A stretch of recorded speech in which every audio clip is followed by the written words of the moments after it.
Welcome to my kitchen. Cook Keto with Melissa. My name's Melissa and welcome again. Today I'm going to make a 3-ingredient peanut butter cookie. Just a little bit of a background. I cook keto and low carb. I'm not strict keto. I do either dirty keto or lazy keto. Strict keto is when you keep it 20 grams of carbs or under, although this would work if you're still doing the 20 grams of carbs and under. I keep track of my carbs, which is also known as your macros, on Carb Manager on my phone app, and that's how I keep track of my macros that I use for the day. I try to keep it within 20 grams, but as I stated, I'm not strict, so I just keep it low carb, and this is a very, very good dessert. So if you have a sweet tooth like me, this is only 1 net carb per cookie, and it's amazing, and it tastes delicious, and it's only 3 ingredients. Not only it's quick and easy to make, but it also is budget friendly because most of the ingredients you already have in your cupboard. So let's get started. I am a post-op 2.5 years full bypass patient. I had gastric bypass June 14th on 2020, just before the pandemic. Probably a good timing. So since then, I keep it low carb to continue my weight loss journey and to maintain my weight.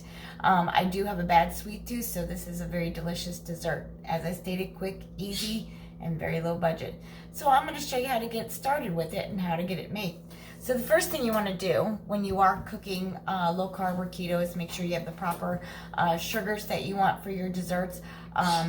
There's many different brands of sugars. You have monk fruit, you have swerve, you have Pyre, you have stevia, you have Splenda, you have multiple different sugars. So based on your preference, also keeping it budget friendly. Some are a little bit less costly than others.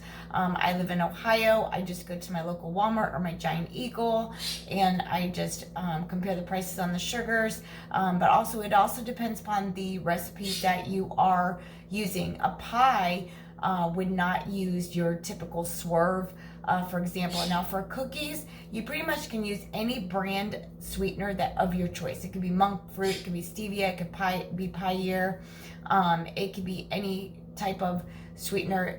In this type of dish it would work. Today I'm gonna actually try it with just Splenda. I've had this on hand for a while and I've needed to use it, so I want to make sure I get it used up. So I'm going to try it with this recipe. I usually typically use Swerve brand sugar and monk fruit. I just kind of go back and forth to what I have in my cupboard. So because this has been sitting in my cupboard for a while, I am going to use this. The second thing that you want to do is you want to make sure you have the right peanut butter. I get a no sugar added peanut butter. I just kind of look at the label in the back, and I always try to get the lowest carb, the lowest sugar, and also I do watch the sodium in all my foods. You do not have to follow the sodium diet as I do. But this one, this has 3 grams of fiber, so you minus 3 grams of fibers off your 7 grams of carbs, so that's only 4 net carbs, and the serving size for this is 2 tablespoons. So that's really, really good. And the sugar, there's no added sugar, and there's only 2 net carbs of sugar in this, once again, for the 2 tablespoons. So when you mix it into a cookie, you know, it really weighs out. So each cookie that you make in a 1-inch ball will only be 1 net carb.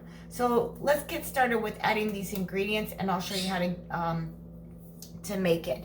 The utmost first thing you want to do is set your oven. That way it's preheating up at 350 degrees while you're making and mixing your batter. The second thing is you want to line your parchment paper on your cookie sheet. If you have one of those silicone pads, that's great. I wouldn't recommend just using plain foil. If you do have a non-stick foil, you can do that. But the best thing that works is not only your silk path or parchment paper. Wax paper can still stick a little bit. You would have to spray it if you do use wax paper. My number one choice is between the silicone path or the parchment paper. So it's already lined up and the oven had already dinged, so it's ready to go. So let's get our ingredients mixed up. So the first thing you want to do with your no sugar added peanut butter is add 1 cup. So we're going to add 1 cup of no sugar added peanut butter. So a trick to getting the peanut butter out of your 1 cup is I'm just going to spray the inside of this. That way it'll slide right out because peanut butter can be really sticky. Spraying that, it slides right out. That's why I spray that. So after adding your 1 cup of your no sugar added peanut butter, and I use Jif, but you can use any brand that you would like, you want to add the 1/2 cup of your sugar of your choice. Make sure it is your sugar substitute. So you just need a 1/2 cup. So the last thing that you want to add is 1 egg.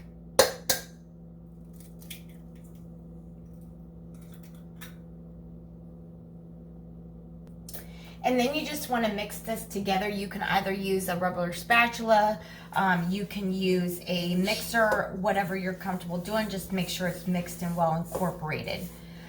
Because the peanut butter is softened, I'm just going to hand mix it. You don't really need to bring out a big mixer, but if you feel more comfortable, you can use a regular mixer. And you're just going to mix it and stir it until it's well incorporated. So your dough should look like this.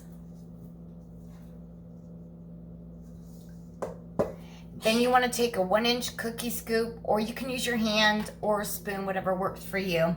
And you want to make it into a ball, and then just line them up on your cookie sheet. So once you have your cookies lined up on your baking sheet, you're just going to take your fork and you're just going to crisscross it. So you're just going to go one way with your fork, and you kind of want to work quickly because the dough is pretty sticky, and you just crisscross them. If you feel that your dough is too sticky, because it's a very humid, hot day here in Ohio, you can always stick your dough in the refrigerator for about a 1/2 hour, and then you can bake them off after that. So you're just going to continue to crisscross them into the crisscross pattern, just like that. So after you took a fork just to crisscross them, you want to get them in the oven right away, and they should look like this before you oven.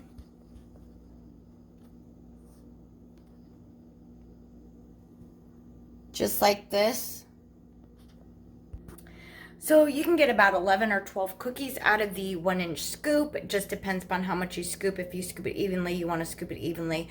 As I stated before, if it's a really humid day, like today, it's like in the 90s and I live in Ohio, you may want to put the dough in the refrigerator before you try to crisscross it, because it can get like pretty doughy and stick, and then just bring them out and then crisscross them and shove them in the oven.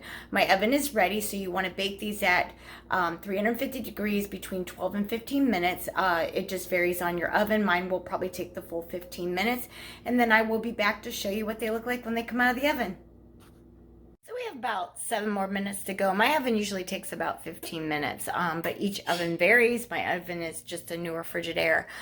You don't want to overbake them, because then they become really brittle and crumbly. And make sure when you do take them out of the oven that you let them sit and cool for at least 10 to 15 minutes before transferring them to a cooling rack, because these are low carb cookies and they are using a sugar substitute, and you're not adding gluten to them such as flour. Your only binder is the egg, so you just want it to harden up on its own as they cool down, and it makes it easier to transfer. You can either lay them on just leave them on the cookie sheet and move them to like off your oven, because your oven's still hot even though you turn it off and you want the cookies to start to cool down. So just put like a safe mat or something that you can just transfer the cookie sheet onto, or you can just lift the parchment paper. I always overlay my parchment paper on my cookie sheet. That way you can just kind of slide it off the pan and just let it cool on your countertop. Now, if you have granite like me, you may just want to leave it on a mat or something to protect the countertop, such as the heat. Because you don't want to damage your granite. But do make sure, it goes to like a light brown. Don't overcook them. Don't undercook them, because then they'll be doughy. And that's about it. And this is just for one batch. So always make sure if you do want 2 batches that you just double your recipe. Same thing if you want a 3rd batch or a 4th batch, and on and on. They are freezable for up to 6 months. Just put them in a freezing safe bag, such as a Ziploc bag. You can wrap them individually with foil, or you can just use parchment paper, or just get a Tupperware dish that is a really tightly sealed container. Maybe layer a cookie, set of cookies on it, and then put foil on top or parchment paper, whatever your preference is, and then put another layer. I wouldn't store them all in together where they freeze all in one bunch, because then it would be hard to kind of break them off when you want them. What I do, because I'm the one that really eats them. Now my husband will eat a couple, but he usually sticks to his own eating. I'm the one that does the low carb eating. So however many I want to eat at a time. Now, because I had gastric bypass surgery, I usually can only get maybe 2 cookies in. So what I do is I individually wrap my cookies, maybe 2 at a time, or I do 1 at a time, and then I just pull out the amount out of the freezer that I want to eat. You can store them up to about a week in the refrigerator. If you leave them on the countertop, usually it's about 3 to 4 days, maybe 5. Just look at them after, say, the 3rd or 4th day. Just use your judgment, because if it's very humid, as we have here in Ohio this week in the 90s, I wouldn't store them on the countertop. I would keep them fresh in the fridge if you think you're going to eat them up within a week. If you don't think you're going to eat them up within a week, then put them in the freezer for about 6 months. And it looks like our cookies are ready to come out. And let's show you what they look like. Okay, they are fresh out of the oven. I have them on a big pad under here to protect my countertop because I have granite, and this is what they look like. So what you want to do is let them cool for about 10 to 15 minutes. You can either transfer them to a cooling rack and let them continue to cool for another 10 to 15 minutes, or you can take one off to see if it's held its shape so that you can take a bite and see how delicious it is. So I'm just gonna let them cool. One tip that I did want to give you is while they're in the oven, you want to stay close to the oven because you don't want to underbake them or overbake them. So you want to keep an eye on them. Don't ever open your oven because you don't want to release that heat and then have to have it regenerate the heat. So turn on that light, and you were looking for this light golden brown color, and what I just showed you is perfect. That's what they should look like. If you see a little bit of golden brown on the edges, then you want to hurry up and pull them out of the oven because you know that they'll be overcooked at that point. So you don't want to underdo them or overdo them. So one tip I want to give you is, because you do want to stay close to your oven and keep an eye on your cookies, what I do is I just clean up. I just take all my ingredients. I either throw things in the trash, I put them away, I wipe counters down, I even load the dishwasher, unload whatever you have to do in the kitchen nearby. I always just like to clean up right away, because if I sit down and enjoy this delicious cookie, I'm not going to want to move.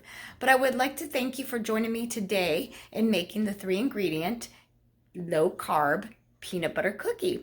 So I want to thank you, and I hope you enjoy this recipe. Follow me for more on my YouTube channel. Please subscribe at Cook Keto with Melissa. After you subscribe, then click that bell, because that bell button will give you any new content that I post. I do have a sweet tooth, so I post a lot of sweets, baked goods. It could be pies, cakes, cookies, mug cakes. I cook all kinds of things. I do bake a lot, but I also do some savory dishes like stuffed broccoli cheddar chicken. So if you want to follow me as well for those type of recipes, I do both. And you can see what all I have posted. So once again, it's Cook Keto with Melissa. Hit that subscribe and then click that bell for the new content. Thank you for joining today. And I hope you enjoy this delicious recipe. Number 1, it's 3 ingredients only. Most of the stuff is in your pantry, and I keep it quick and easy, and definitely budget friendly. Have a great day.